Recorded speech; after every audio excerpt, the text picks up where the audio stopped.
Hello, and thank you for joining me at the Spotlight podcast. And I'm here today to talk to you about what the podcast is and what it isn't. I'm not going to cover national politics, national news, unless it affects local government. And a lot of times it does. But these aren't deep dives into the federal administration or anything like that. I feel like there's a lot of apathy in local government.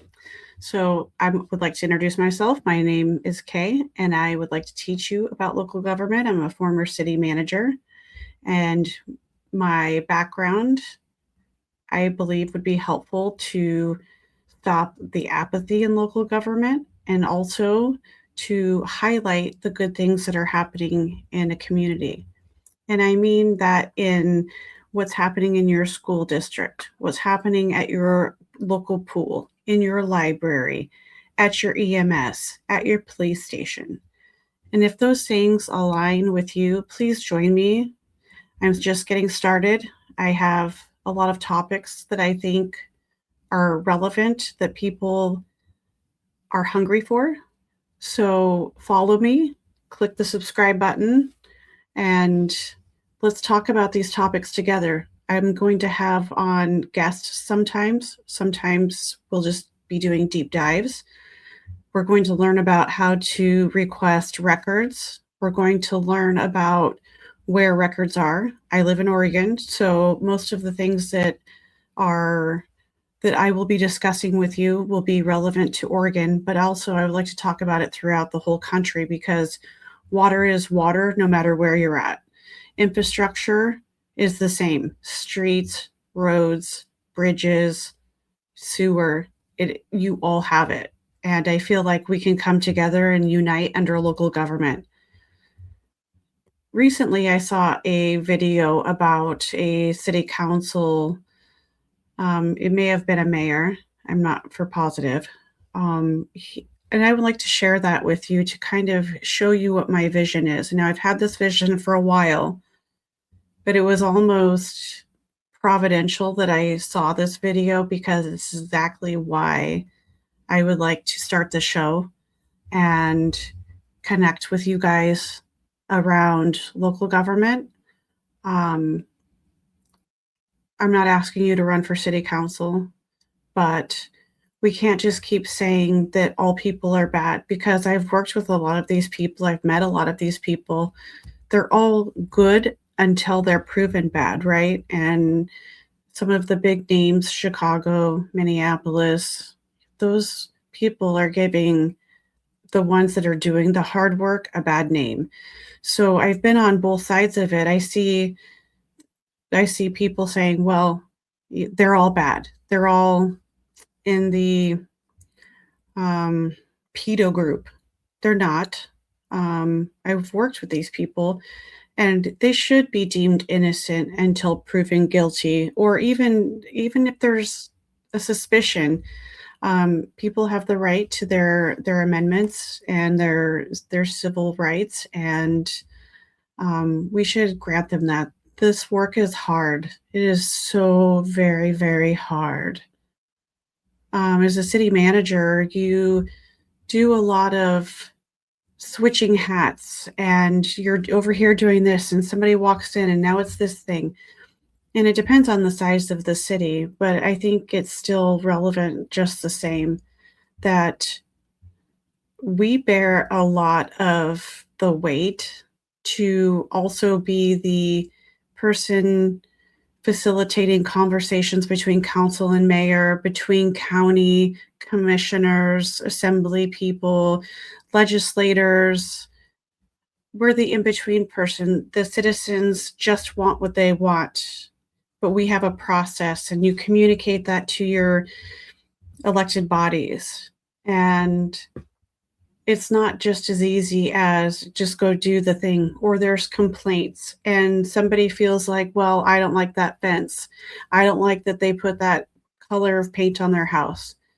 That's not how it works. People get to decide certain things unless they're in HOAs, and there's just so much complaining. And So I'd like you to become involved in whatever way you can. I understand life and work and busy and it's hard, but there's ways that you can be involved. You can put your Zoom on the phone and cook your dinner. You can get subscribed, excuse me, you can subscribe to emails to be notified of your city and county meetings. And most of them have the access now with Zoom that you can participate just by listening, by knowing what's going on in your community. It's like you have a checking account that you're not even watching what happens.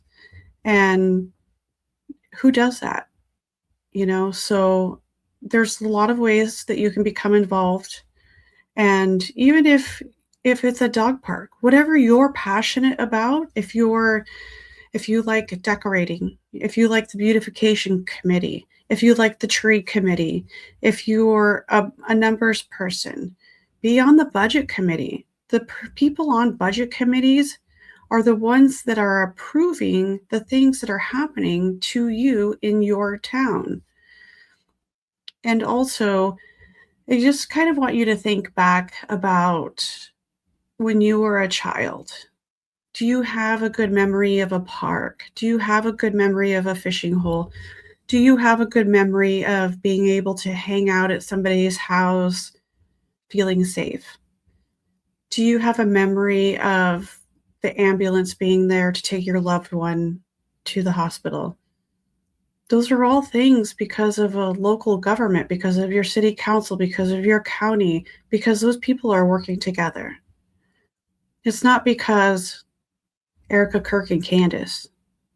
It's not because the next officer involved shooting that is highlighted. Those are the exceptions to the rule. And we're lumping all of those things into one category. And people are coming to city council meetings, and some of it's for show. Some of them want to pat themselves on the back. That's not what this is. This is go to your city council and say thank you for volunteering. It's saying thank you to the mayor that also puts his own character, his family's character, his children's character, her children's character, grandchildren. It's a thankless job, and not enough people are being thanked. And nobody's asking me to come here.